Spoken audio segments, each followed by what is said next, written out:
Bien. Bueno, buenas noches compañeros y ya estamos poniendo, podríamos decir, el turrón al pastel, ¿verdad? Ya una vez que hemos hecho la investigación, que se hizo todo el análisis, ya nos toca escribirlo.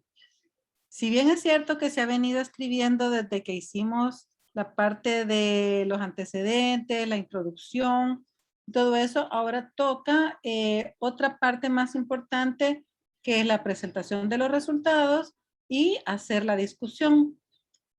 Mucha gente sugiere que no leamos las discusiones, o sea que si nosotros escribimos no nos lean la discusión, pero la realidad es de que la discusión es la parte medular donde el investigador demuestra su capacidad de analizar cómo obtuvo los resultados y ponerlo a dialogar con el background o de como los autores con los que empezó cuando empezó a hacer su investigación y luego decir en qué avanzó o no avanzó, vea su investigación. Y entonces todo eso vamos a hablar ahora porque también luego hay que buscar publicarlo. Hay muchos investigadores que tienen ese dicho que por mucha investigación que uno haga pero no la publica, es como que no la haya hecho. Y llevarla a un congreso todavía queda, como ustedes han oído muchas veces, como literatura gris y no publicada. Si bien es cierto, nosotros tenemos poco acceso a revistas eh, por decirle ahí, así que nosotros seamos más familiarizados con las revistas, debemos de intentar aún con las locales, por ejemplo, con Alerta, con las de las asociaciones de cirugía regionales y luego irnos tirando más a otras. Yo sé que a muchos les gusta escribir casos, reportes de casos, y hay revistas específicas para reportes de casos que son también bien abiertas para recepción de casos y en casos sí nosotros tenemos mucho material bonito para escribir, porque aquí no sé por qué vemos cosas bien raras y sería bonito publicarlas. Eso sí, nunca olvidar cuando reportan un caso de que hay que sacar consentimiento informado para publicar el caso. Habiendo dicho esto, vamos a dar inicio entonces a esta parte de escribir ya al final. Me gustó esta frase de Flaubert que dice, las palabras no faltan jamás cuando se tiene la idea. ¿Qué quiere decir? A alguien que está empapado en su investigación, no le van a faltar las palabras para escribir porque conoce de dónde viene, conoce cómo lo hizo, conoce sus resultados y conoce, sabe todo lo que quiere decir, ¿verdad? Solo aquellas personas que no tienen no se empaparon, sino que estuvieron ahí como a la par, pero no se empaparon con el estudio, les faltan las palabras. Cuando estamos hablando ya de la comunicación médica científica, que esto también va a servir para la comunicación oral, pero la escrita es siempre el fundamento inicial, aun cuando uno lo haga la oral, siempre escribe un sketch, es de que hay 10 mandamientos que uno tiene que cumplir, igual que los 10 mandamientos de la Biblia. Primero, usted tiene algo que decir. ¿Qué quiere decir eso? Quiere decir que sí tiene un avance en la ciencia. Y entonces hay algo que decir. Luego, que sea honesto, que no haya habido ninguna trampa, ya sea que creó datos, que no hizo bien su estudio y está diciendo otra cosa. O sea, tiene que ser honesto. Tiene que ser modesto. ¿Por qué? Porque siempre tiene que tener presentes las limitaciones que tuvo durante la ejecución del estudio y esas también se tienen que decir.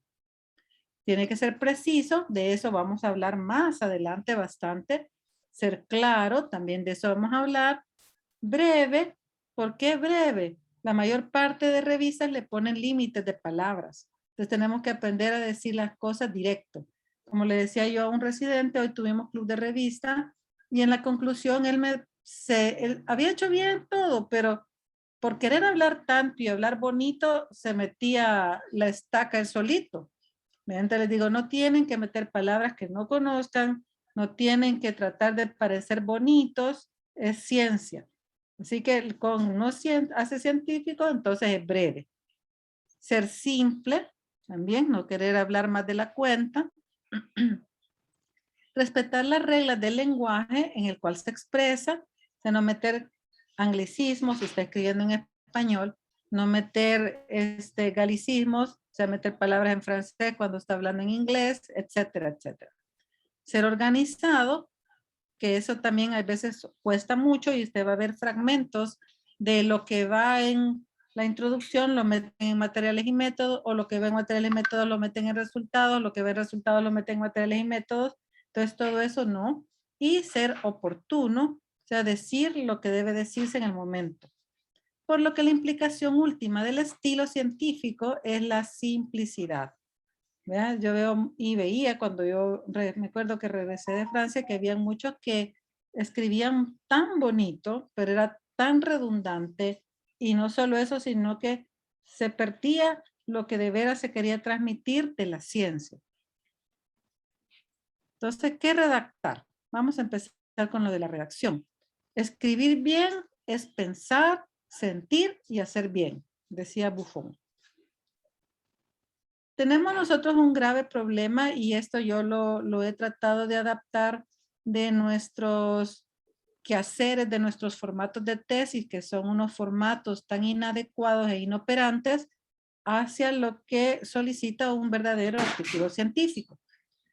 El formato de las tesis son totalmente diferentes, pero lo malo no es solo que sean diferentes, porque usted va a ver que ustedes van a ver que dependiendo del sponsor y aún dependiendo de la revista, le puede ir cambiando ciertas cosas en cómo escribe. Pero la tesis nuestras hace mucho problema porque crea duplicidad. Por ejemplo, cuando dice marco teórico, separa una parte que no sé qué, de dónde han sacado eso, que ponen antecedentes, planteamiento, estado actual del problema y planteamiento del problema fuera del contexto del marco teórico. Y algunas universidades todavía le ponían, aquí no ponga referencias y deje las referencias para el marco teórico. Entonces, eso desde esa concepción está mala. ¿Por qué? Porque nada de lo que usted debe escribir en lo que se llamaría introducción, antecedentes, background, o como le quiera llamar a todo lo que va adelante de materiales y métodos, debe tener referencias. O sea, todo debe ser la literatura previa que nos está diciendo qué falta en la literatura para que nosotros hagamos, o sea, justificando nuestra investigación y dándonos todo el componente de hasta dónde ha llegado el conocimiento en ese tema y por qué eso nosotros estamos avanzando a partir de ahí, o sea, lo que sería el estado actual del problema. Pues eso también nos hace perder con el ordenamiento que tienen los verdaderos artículos científicos, que es esta parte de introducción, pongámosle así, donde también ahí va el objetivo, luego va materiales y métodos, luego va resultados y por último va la discusión. No es una conclusión, sino una discusión. Entonces el formato de un artículo original es INRID. ¿Ya? Introducción, materiales y métodos, resultados y discusión. Sabrán que entonces en inglés es INRAD, porque la Y es AND en inglés. El otro problema es que las tesis son muy extensas. Entonces, pasar una tesis a artículo, hay que darle, como decimos en buen salvadoreño, una gran mochada, ¿verdad? Para que queden las pocas palabras que deben ir en un artículo, que algunas revistas lo dejan en 2.500 palabras, otras lo dejan en 3.000 palabras. O sea, no puede pasar de ahí. Y una tesis normalmente tiene hasta 100 páginas, así como las piden aquí, ¿verdad? Luego, las tesis tienen un gran porcentaje de material no sostenido científicamente, lo que yo les decía, lo que no es aceptable en un artículo científico. Por ejemplo, dicen, yo he visto muchas de esas que dicen, ubique la investigación y ponen a contar la historia de la institución donde trabajan.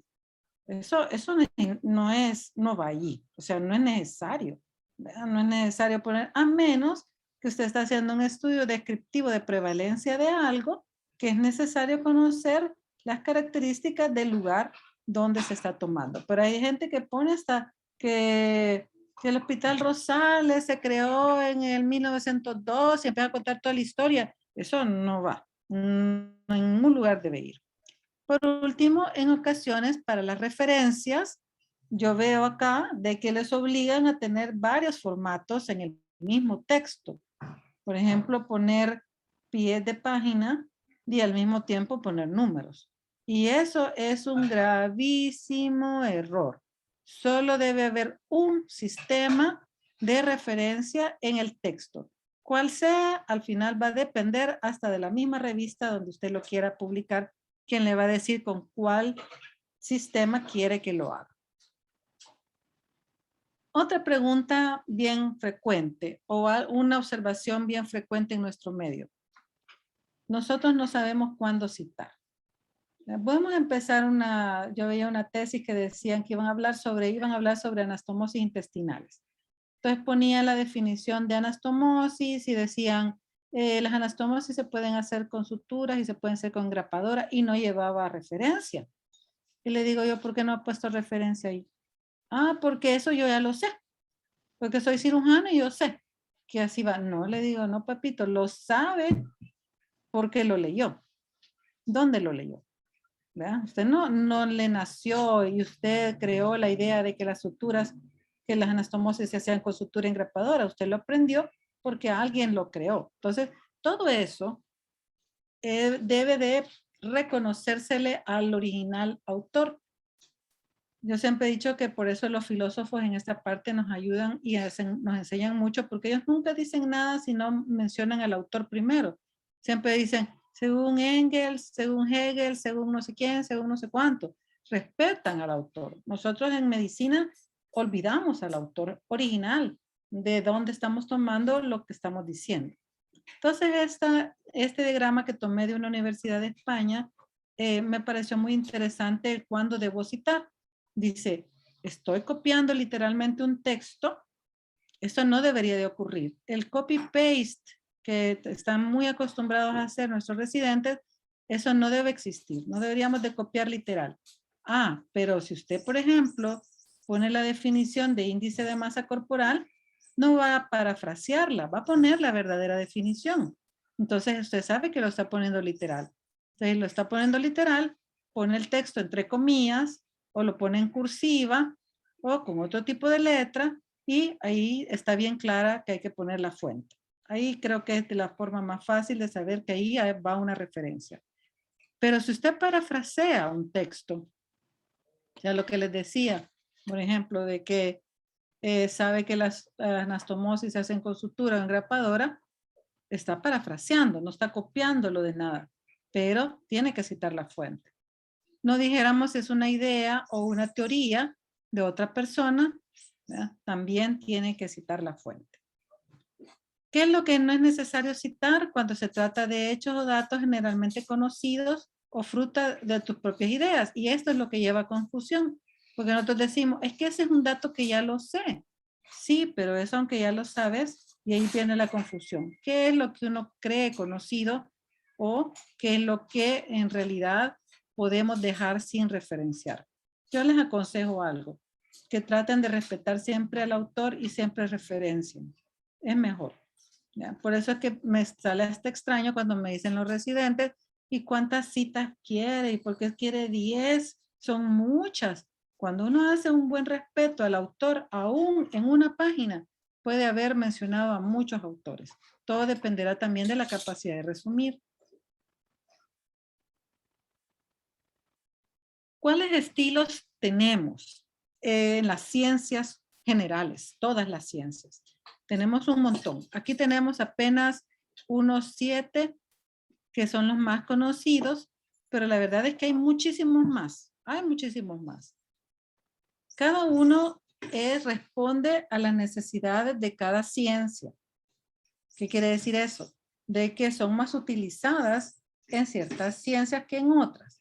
Por ejemplo, la norma ISO, si bien se puede aplicar a cualquier disciplina, yo prácticamente casi nunca la he visto en ninguna revista biomédica. El estilo APA, que es el que nos obliga a la universidad, es usada para psicología, para educación y ciencias sociales. Y como ustedes saben que en las comunitarias y en esas materias donde supuestamente enseñan investigación, los que enseñan no siempre son médicos, nos han ido imponiendo el APA. en nuestras cosas biomédicas. Pero aún así no está tampoco de denigrarlo, porque hay muchas revistas biomédicas que también dejan y utilizan el APA, pero no son la mayoría. Luego tenemos el estilo MLA, que se emplea en ciencias sociales, humanidades, lengua y literatura. Es más, este es el que ocupa mi hija, que escribe en ciencias políticas, ¿verdad? El MLA. El estilo Vancouver, ese sí ya es fundamentalmente en biomedicina. Pues es el con el que nosotros deberíamos estar más familiarizados. La guía de estilo Chicago, que va para historia, humanidades, arte, literatura y ciencias sociales. Harvard, que es empleado en física, ciencias naturales y sociales. Y el estilo CSE, que se utiliza en las áreas de biología y ciencias de la naturaleza. Entonces, ven, hay una multiplicidad de estilos, pero eso no importa cuál ocupe. Normalmente tiene que seguir las normas que de la revista que usted va a poner, y las revistas biomédicas piden o Vancouver o el ICMJE, que ya lo vamos a ver, alguna que otra APA. Pero lo importante es que ustedes sepan que solo deben utilizar un estilo en el manuscrito. No pueden mezclar estilos en un mismo manuscrito. El estilo Vancouver, como decíamos, es usualmente utilizado en las ciencias biomédicas. ¿Cuál es lo llamativo del Vancouver? Es que es numérico. ¿Verdad? La cita de referencia va en orden de aparición también. No es que yo ordeno por como es APA, por orden alfabético y luego lo pongo. No. A medida que va apareciendo, si el primero es Washington, que sea W, es el número 1. ¿Verdad? O sea que es por orden de aparición. Y al final del texto se pone el listado siempre en orden numérico. Ya sabemos nosotros también que podemos hacer el uso de los gestores que vimos al inicio, vea Mendeley o Sotero, para que ustedes no tengan que estarlo poniendo a la mano. La diferencia con la ICMJE es que el número va como superíndice. No deben ir citas al pie de página. Y lo que digo, no debe usarse más de un estilo en el mismo texto. El estilo ICJME, perdón, se me comí la E, es el otro estilo numérico. Muchos dirán que es igual que Vancouver, que es el mismo Vancouver. Y tienen razón en cómo se escribe la referencia. ¿Cuál es la única diferencia? Es que el número en el texto va del mismo tamaño que el texto y va entre paréntesis. Bueno, ya dijimos dónde nos podemos apoyar, ya que esto es una clase muy larga. Pueden ustedes buscar más acá si quieren leer todo sobre el soporte de Vancouver. Aparte que les acabo de subir en el chat la guía del ICJME, que es el que nos da todas las indicaciones para las revistas biomédicas. Se actualiza normalmente cada 2 años, o sea que la última actualización fue diciembre de 2019, puede ser que este año lo actualicen. Regresando a la estructura del artículo original, ya vimos la referencia, no sé si quieren hacer alguna pregunta con las referencias.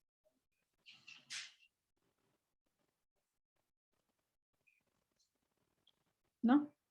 Bien, con las referencias tiene su propia forma de escribirse, ¿verdad? Se escribe así como nos fregamos nosotros cuando somos residentes por el apellido, ¿verdad? Apellido, iniciales del autor, todos separados por coma. Lo ideal es poner todos los autores, pero la regla dice que si son muchos y hay muy poco espacio, puede dejar 3 y le pone et al, o 6 y le pone et al. Yo les sugiero que traten de poner los más posibles, o sea, todos, y si de veras no caben, pues 6, porque verán qué feo es pasar a ser et al, ¿verdad? Después de que ha hecho mucho trabajo. Así que mejor, aunque sea el reconocimiento. Luego de eso va punto, el título del artículo, luego va punto. Luego va el nombre de la revista, el año de publicación donde está el artículo. Luego de esto, comentarles que la palabrita volumen fue sustituido por el punto y coma. Pone el volumen. La palabrita issue o número fue sustituido por los paréntesis. Se van los paréntesis. Y luego las palabritas pp de páginas va sustituido por los dos puntos. Como les mencionaba, ya esto, hacerlo manual, ya casi nadie lo hace manual, todo el mundo se apoya en los gestores, y también si usted puede apoyarse, si no lo quiere hacer así, cuando baja un artículo de PubMed, va a ver que en la mano derecha dice cite o cita. Y vamos a hacer ese ejercicio después antes de que terminemos. Y entonces usted ahí solo le da a copiar y ya lo puede pegar la referencia como debe ser escrita. Bien, entonces si no hay preguntas, sigamos. Entonces Una tenemos... consulta. Sí, sí. El caso, como usted decía, digamos, todo se tiene que referenciar, ¿verdad? Sí. Por decir algo, imaginemos una definición en lo que va, en lo que a mí concierne, de pie diabético, por decir algo. Uh-huh. Tengo varios artículos al respecto, pero por decir algo, tengo un libro original del autor que propone esa definición. En ese caso, digamos, mi referencia tiene que ser del libro del autor o de algún artículo científico. No puede usar el libro. Y Vancouver le da la forma de cómo referenciar libros también. Entonces, ese no es ningún problema. La puede referenciar. Si tiene la... Aunque yo dudo que el autor lo haya puesto inicialmente en un libro. Normalmente los mismos autores tienen un artículo primero y luego del artículo lo pasan al libro. Lo que tiene que hacer usted en el libro es ir a ver si en el libro no tiene referencia. Ajá. Y en Porque ese si tiene la referencia, agarra la referencia original. Pero claro, bueno. que tiene que bajar el artículo, no solo copiarlo. Exacto. Esa es una buena discusión. Referenciar terceros. Si, por ejemplo, dijéramos que yo estoy leyendo un artículo y en el artículo que estoy leyendo yo referencian a otra persona.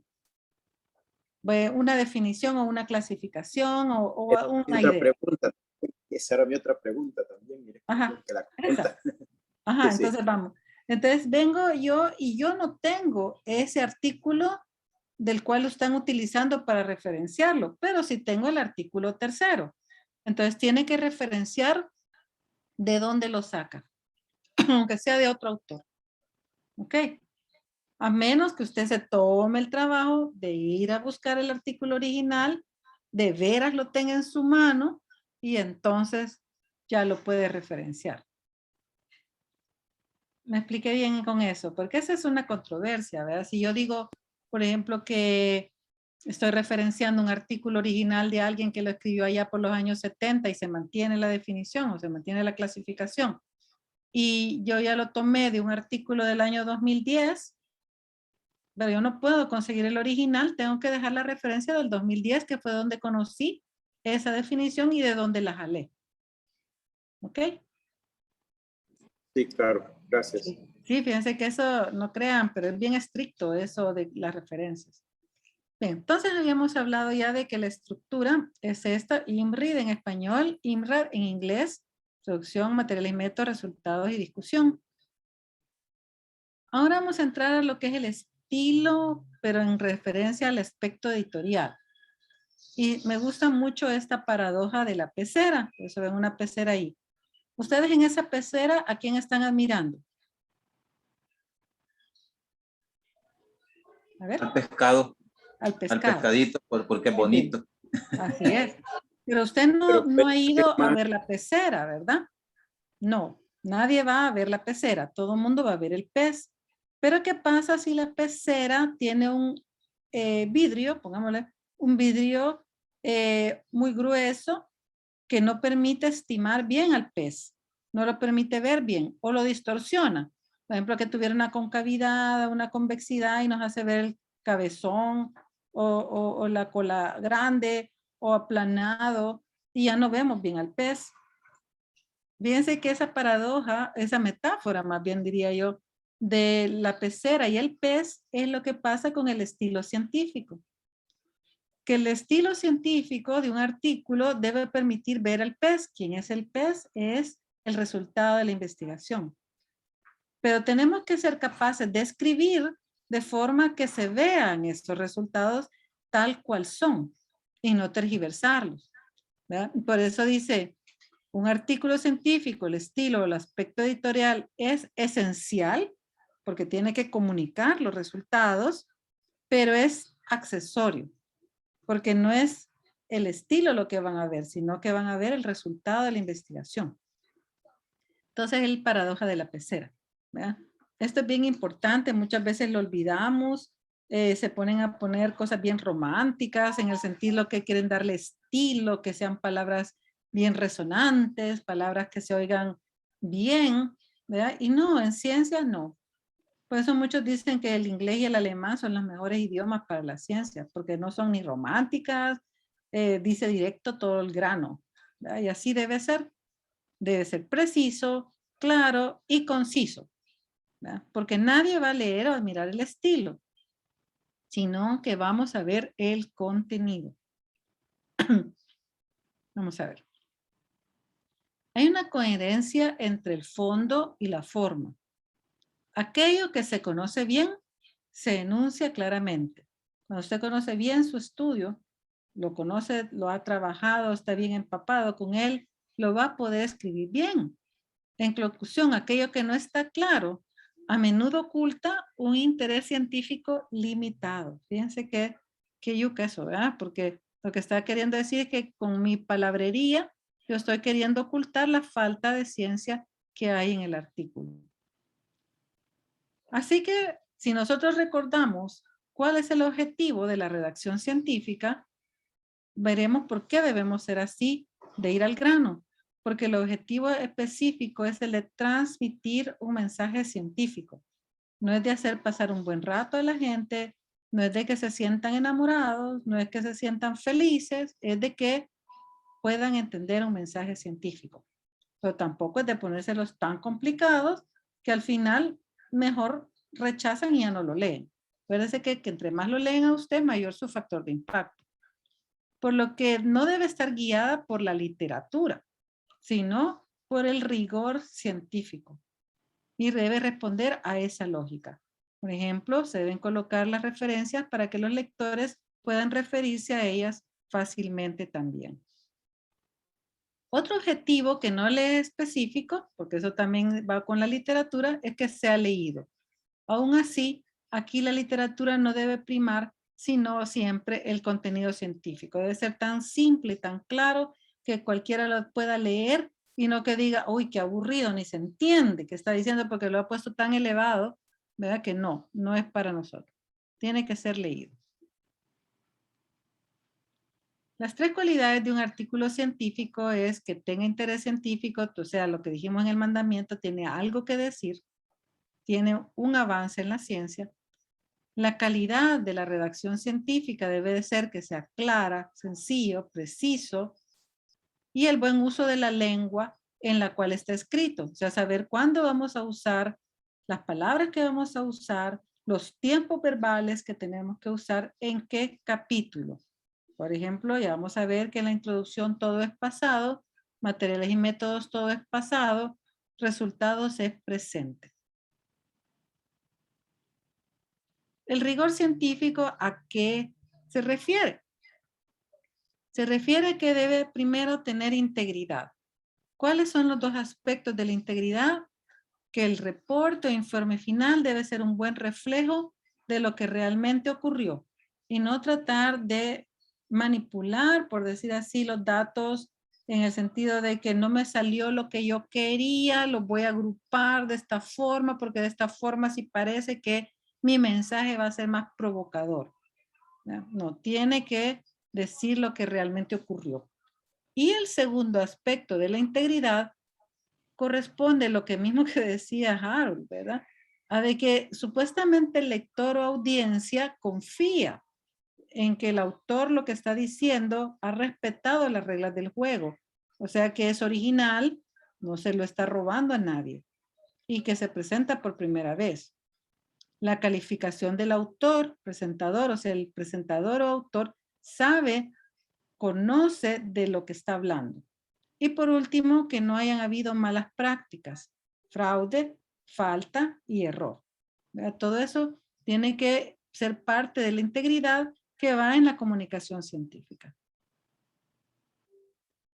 Los estándares, por lo tanto, de investigación son el respeto a los principios científicos y el respeto a los principios éticos.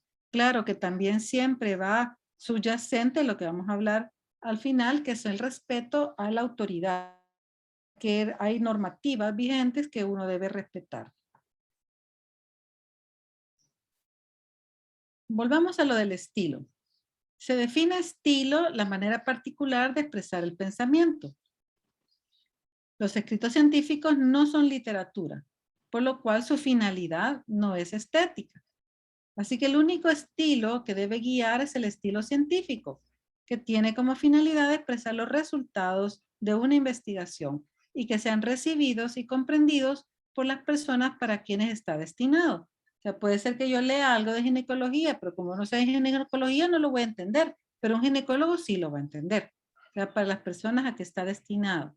Alguna persona particular puede decirle, no, yo no entiendo, ¿vea? Pero porque hay que hacer aparte un resumen para las personas no médicas.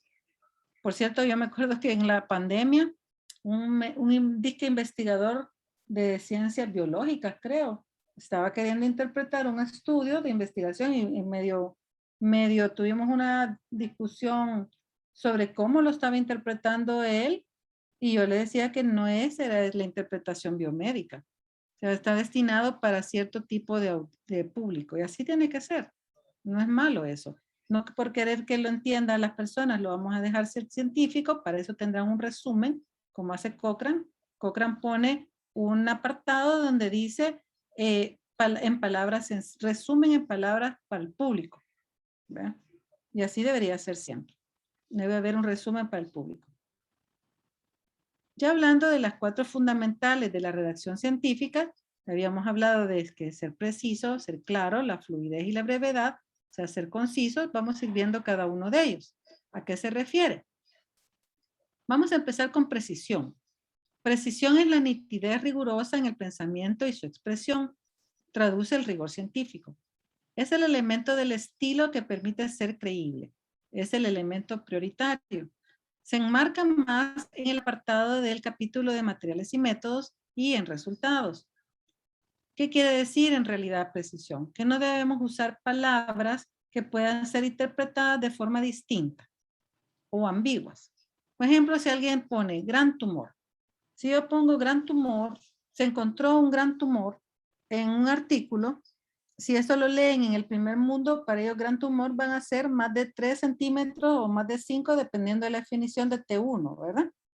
Pero si lo leemos en El Salvador o en cualquier país nuestro, vamos a pensar en 20, 30 centímetros.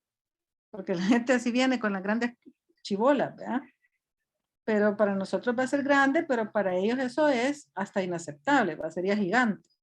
Entonces no se puede usar ese. Tiene que decir los centímetros. Se encontró un tumor de 20 centímetros de diámetro.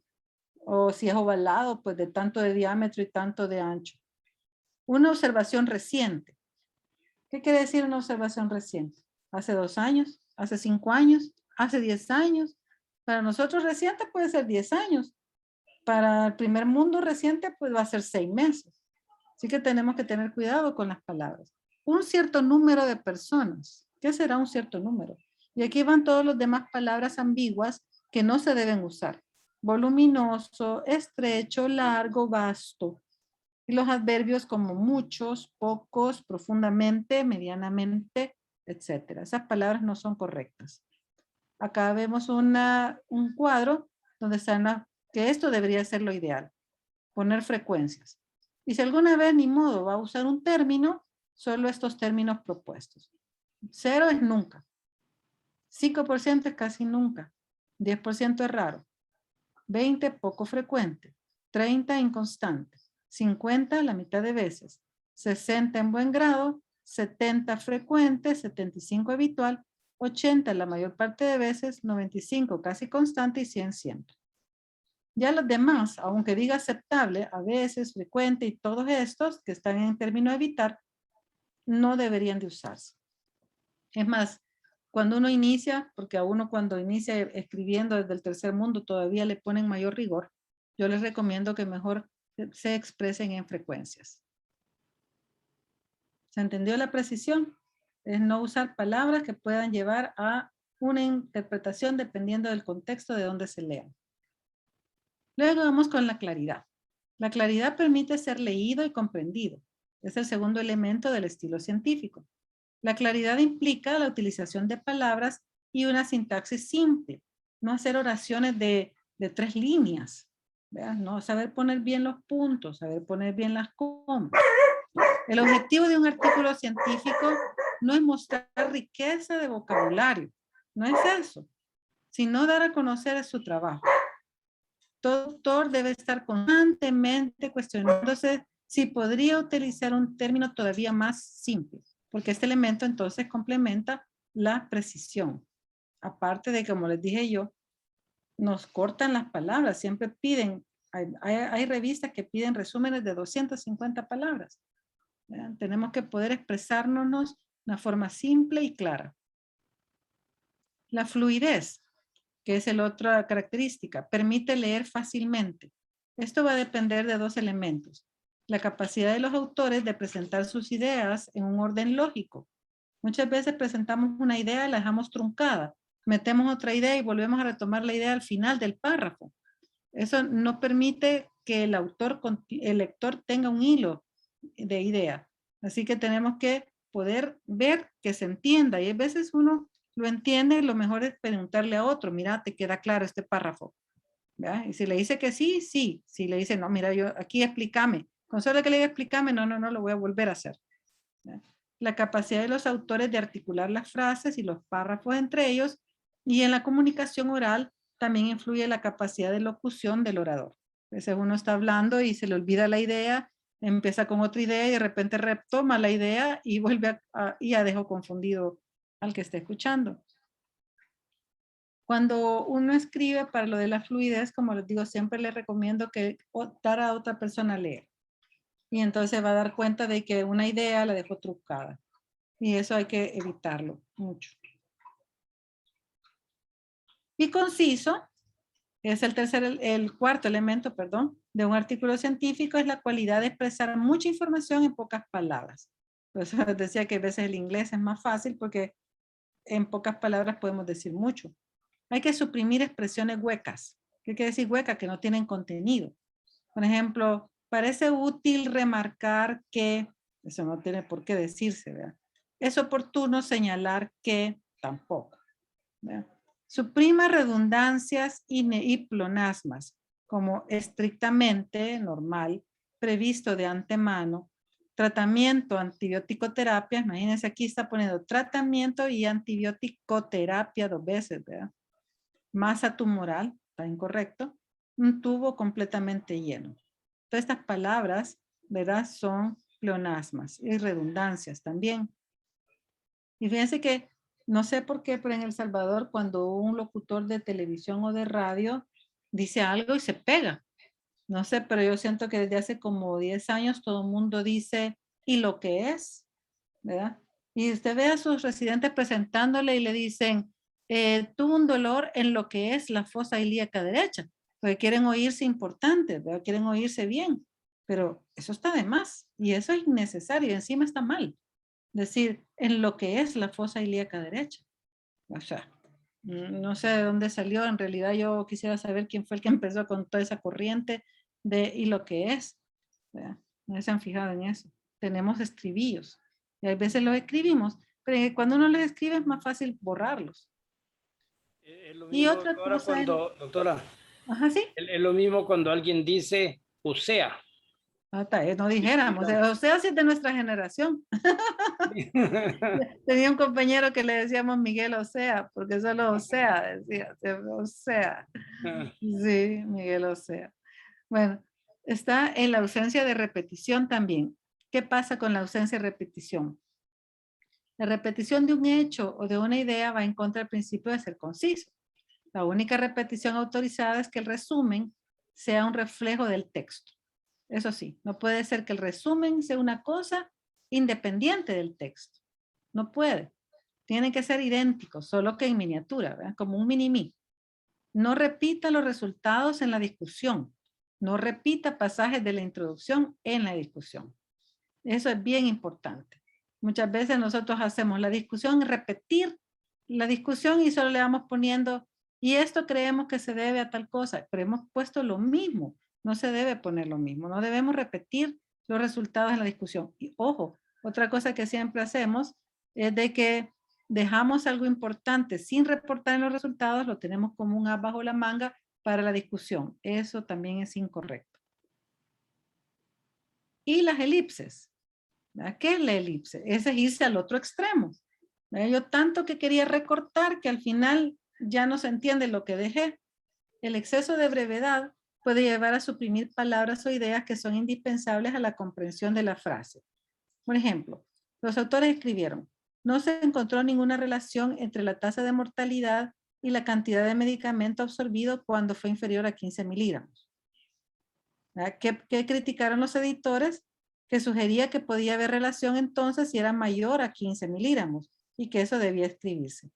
Porque solo ponen, no se encontró cuando fue inferior. Pero ¿qué pasó cuando era mayor? No se entiende. ¿Verdad? Entonces eso no puede quedar hacia el aire. ¿Alguna pregunta antes de que pasemos a los principios universales? Bueno, los principios universales de la redacción, la especificidad propia de la redacción médica, que es lo que lo diferencia de la literatura. El buen uso del lenguaje, buen uso de los tiempos verbales. La lógica científica es de utilizar el pasado para todos los eventos que se dieron en el pasado y utilizar el presente solo para aquellos conceptos bien establecidos. ¿Qué es el pasado? Las experiencias personales de los autores, materiales y métodos, resultados y la experiencia de otros autores en la introducción y la discusión. Todo eso va en pasado. Evitar el caliche médico o la jerga. Por ejemplo, nos decimos cubrir con antibióticos, como que fuera con una sábana, ¿verdad? No cubrimos, ¿verdad? Les damos tratamiento. Síndrome hipertérmico, eso no existe. Apéndice en posición subhepática. Ese es caliche médico, fíjense. Portador de cáncer. Como que anda llevando el cáncer en una bandeja. Nosotros ponemos mucho con el neologismo, ya lo vamos a ver abajo. Utilice los verbos y las palabras justas. El paciente presenta una cefalea en lugar de el paciente tiene cefalea. ¿Verdad? Y no haga neologismos. Número de pacientes resecados. O sea, no resecamos a los pacientes, ¿verdad? Si se resecó fue el tumor o algo. El paciente está anticoagulado. También eso es un neologismo. Si ven que nos parece tan normal. Son caliches y neologismos. Evite adjetivos sucesivos. El cirrótico, asíptico, infectado. O sea, aquí estaba infectado. El paciente cirrótico tenía una infección sobreagregada, pulmonar, ibuque, o era la citis la que estaba infectada. O sea, no se entiende, ¿verdad? Y no incluya palabras en otro idioma distinto al que está usando. Si escribe en español, no introduzca anglicismos. Eso es importante. Si escribe en inglés, no vaya a meter galicismos u otros. Evite las variaciones elegantes. La lógica científica es que se utilice la misma palabra para designar la misma cosa. Ejemplo, si se habla de fiebre, todo el artículo debe decir fiebre. No lo vamos a cambiar porque ya aburrimos de poner fiebre, ponemos febrícula, cambios de temperatura, hipertermia. No. Si empezó con fiebre, fiebre. Debe ser siempre la misma y única palabra. Si usted pone cefalea, no va a ser en el camino migraña, no va a cambiar a dolor de cabeza, sino que siempre va a ser cefalea en ese artículo. ¿Verdad? Hay que mantener, no hay que hacer variaciones elegantes, aunque parezca monótono y repetitivo. No tiene que cambiar. Evite expresiones emocionales. En la redacción científica no hay lugar para expresiones emocionales, como por ejemplo, después de las horas de grandes esfuerzos, hemos asistido impotentes en la evolución de... Se oye bonito, pero eso no es. ¿Qué debe decir? El paciente murió. Punto. ¿Verdad? Esto es lo que se escribe científicamente y no va a poner que después de grandes esfuerzos y a pesar de, y hemos visto impotente. No, eso no. Por ejemplo, estamos conscientes del carácter muy breve de esta apreciación de la evolución urológica de los hiperparatiroideos operados. Eso no le interesa al lector. ¿Verdad? Estas son expresiones emocionales que no tienen que ir en un texto. ¿Se oye bonito? Sí, pero le mete palabras innecesarias y el número de palabras son contadas. También aquí fíjense que debemos evitar el pasivo de modestia. En un libro de sus memorias o algo así, alguien trata siempre de reflejar a tercera persona. Pero en un artículo científico tiene que decir, si usted es el único autor, yo, y si son todos, nosotros. Porque allí tiene que ser responsable de todo lo que pasó allí. ¿Verdad? Incluimos 100 pacientes. No, se incluyeron 100 pacientes. ¿Quién los incluyó? Incluimos 100 pacientes. No como es que solitos se incluyeron. ¿verdad? La posición fuerte de la palabra. Una palabra toma una posición fuerte cuando comienza una frase, un título o un párrafo. La posición fuerte contribuye a la claridad del texto, manteniendo la atención del lector. El error más grande es poner palabras inútiles en la posición fuerte. El estado actual del tratamiento de la úlcera duodenal. Estado actual es innecesario. Claro, hay algunas revistas que son bien provocativas y le gusta que lleven esos títulos. O puede ponerle tratamiento de la úlcera duodenal. El buen uso de la coma. La ausencia de comas puede llevar a ambigüedad y su inserción eliminarla. Esto es bien interesante con la coma porque aquí hay un gran cambio increíble con la literatura. Ejemplo, los 3 pacientes tenían respectivamente dolores, náuseas y vómitos y diarrea. Vamos a ver, la pregunta es, ¿el segundo paciente tenía náuseas y vómitos y el tercero diarrea? ¿O el segundo tenía náuseas y el tercero tenía náuseas y vómitos? ¿O tenía el tercero vómitos y diarrea? Contrario a la literatura, hay que poner una coma antes del y en una enumeración, a menos que ambos estén correlacionados. Esta política la ha adoptado el British Medical Journal, Lancet y el New England Journal of Medicine. O sea que la mayor parte ya se debe haber diseminado en el ICJME. Es el buen uso de la coma. El mal uso del etcétera. Etcétera, en realidad no debe haber ningún etcétera en ningún artículo.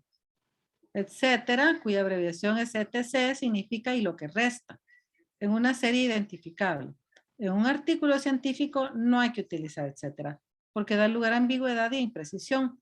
Si dice, los exámenes biológicos tales como hemograma, velocidad de eritrodimentación, etcétera.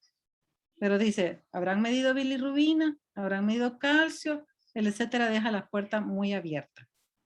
No se debe usar etcétera. Y las abreviaciones, es lícito y está recomendado utilizar las abreviaciones internacionales de unidades cuando van después de una cifra. Por ejemplo, si yo pongo que la persona pesaba 50 kilos, puedo poner 50 kg.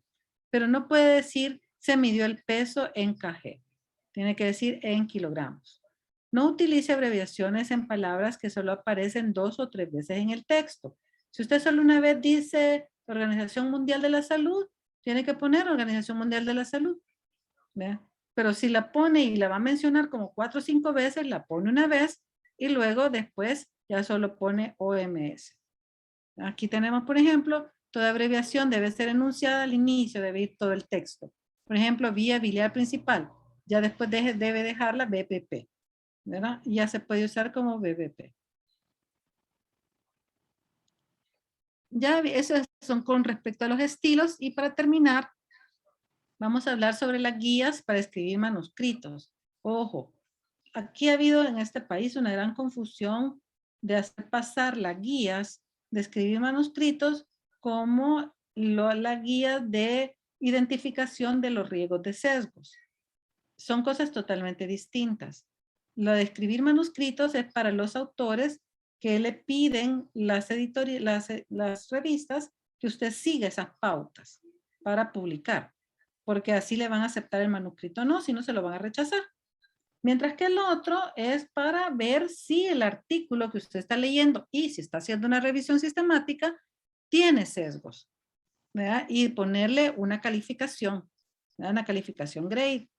Entonces son cosas totalmente distintas. Entonces, de la que vamos a hablar ahorita son las de escribir manuscritos, ¿ok? Todas están agrupadas en esta página que se llama Equator Network, que lo que quiere decir es mejorando la calidad y la transparencia de la investigación en salud.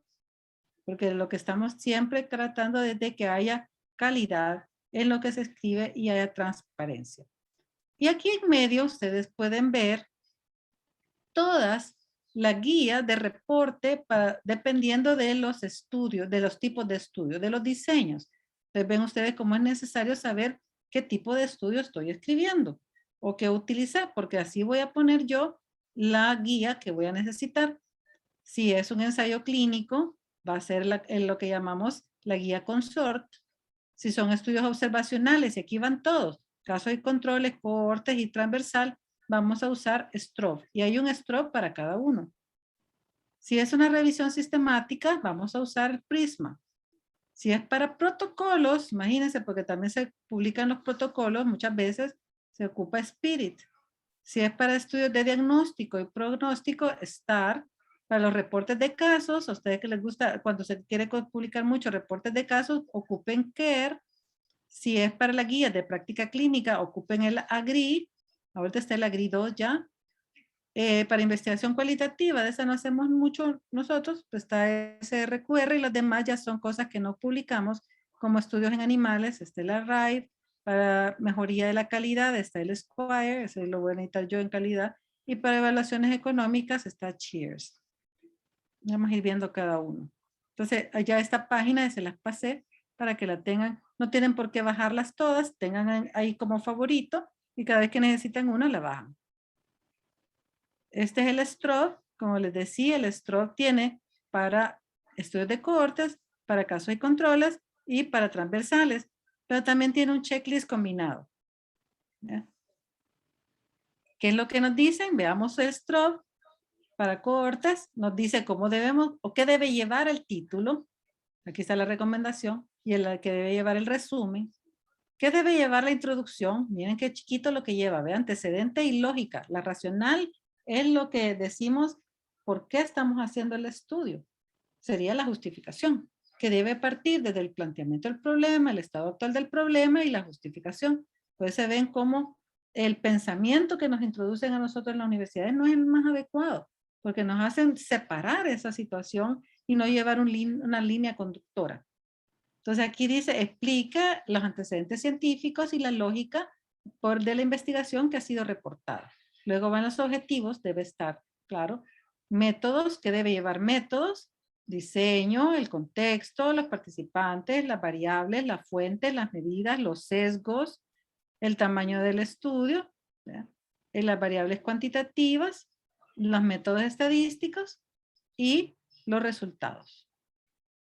Claro, no le puse toda porque no es necesario. Ustedes solo se las estoy presentando para que vean cómo van. Este es de casos y controles, similar, bastante similar. Y luego tenemos de estudios transversales. Ocupen la que corresponde para cada cosa. Miren, aquí arriba dice el título, cross-sectional. Este decía case control y este dice cohort study. Entonces, cada una tiene su particularidad. También están en español. Este es consort para ensayos clínicos. Igual, ¿verdad? Que va en el título, que va en los antecedentes, que va en el diseño. Aquí ya van hipótesis, ¿verdad? Que va en el diseño, los participantes, intervenciones, las evoluciones, el tamaño de muestra, la randomización, todo va. Y tiene que ir poniendo, cuando uno lo manda, cuando uno somete esto a la revista, tiene que decir en la página de mi manuscrito, esto va en esta página, esto va en esta página, esto va en esta página. O sea, uno tiene que presentar eso ya hecho. Bueno, y con esto terminamos justo el tiempo. No sé si tienen preguntas.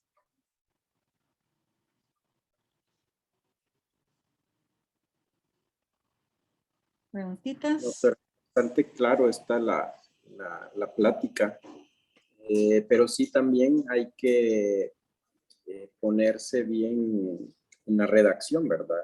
Es decir, hay que ir aprendiendo a maximizar y a utilizar bien las palabras en sí, ¿verdad? Y eso implica que cuando se hace este tipo de de manuscritos en sí, pues es de estar revisándolo y como usted decía, ¿verdad? Solicitar a alguien que lo lea como para que nos dé el ok de que si lo hemos escrito en una forma clara o no. Pues. Y ahí es donde el contar con revisores también, creo yo que eso es lo que ayuda a que si la idea que estamos plasmando en papel, pues sí es realmente lo que queremos expresar, ¿verdad? Entonces, creo yo que implica también un aprender en este arte de la redacción, que pues sí, a muchos todavía nos cuesta. Así es. Pero no hay que tener miedo. Acuérdense que no todos somos cirujanos, somos atrevidos. Entonces tenemos que tirarnos al ruedo. No hay ningún problema. Y fíjese que nunca termina uno de aprender.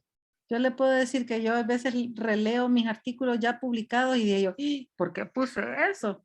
No debí haber puesto eso, debí haberlo.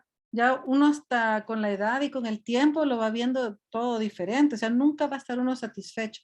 Pero cuando uno diga, bueno, cumple con todo, yo siento que ya tiene las palabras y se entiende, como dice usted, se lo dio a leer a alguien, le dice, sí, me lo entiendo, sí, se entiende la idea. Y claro que si se lo aceptan es porque se entendió, ¿verdad? Si no, no se entiende, nunca no se lo van a publicar. Aunque ya decirles que también eso de la publicación tiene hay mucho interés, ¿verdad? Si no está en ese momento de moda la idea, cuesta que se lo agarren. Si les parece que ya está pareciendo obsoleto o es una cosa que nadie va a leer, como ellos no quieren perder su factor de impacto, ¿verdad? Entonces ahí van, ¿verdad? Se dan el lujo de despreciar muchos buenos manuscritos. Se llama manuscrito y es otra discusión, aunque lo escribimos en computadora, ¿verdad? Pero siempre no cambias, todavía se dice manuscrito. Bueno, pero ocupamos las manos para la computadora. Así. Bien, entonces si quieren pasamos la encuesta de quienes pueden jueves o si lo pasamos todo para el martes, porque por mí no había ningún problema. Solo tendríamos que prolongarlo con una media hora más el martes, porque sí lo del póster es corto. Y lo oral también, no, sí lleva como tal vez en una media hora. Así que discútenlo, Harold, tú que estás interesado, le puedes dar continuidad a eso. Preguntar en el grupo y si quieren pasar los martes y si quieren todo, pues lo pasamos a martes. De todos modos el grupo ya se hizo más chiquito. Sí, es bien pequeño el grupo, podríamos decir, de una sola vez, porque si están interesados en la charla del jueves, si no, pues la recibimos la clase el jueves, Virginia. Yo preferiría el martes todo. Igual el martes. Está bien, entonces el martes sí sería la clausura. Uy, no hombre. Bueno, sí podemos hacer una clausura intermedia, pues. Mire, doctora, hoy sí tiene que dar un buen coffee break para que no haya quejas aquí del... Por Uber Eats les voy a mandar a cada uno. Porque si no, me va a decir que está malo el servicio, Otto. Sí, dése cuenta que aquí son exigentes el público, hombre, no así nomás. Un par de pupusas, mandémoslas por Uber Eats. Pues sí. Y con gusto para perdonar esas carencias podemos estar recibiendo las cenas, las próximas. Sí, no, mire, sí. De la Hacienda Real para arriba, por favor, aquí no. Por favor, por favor.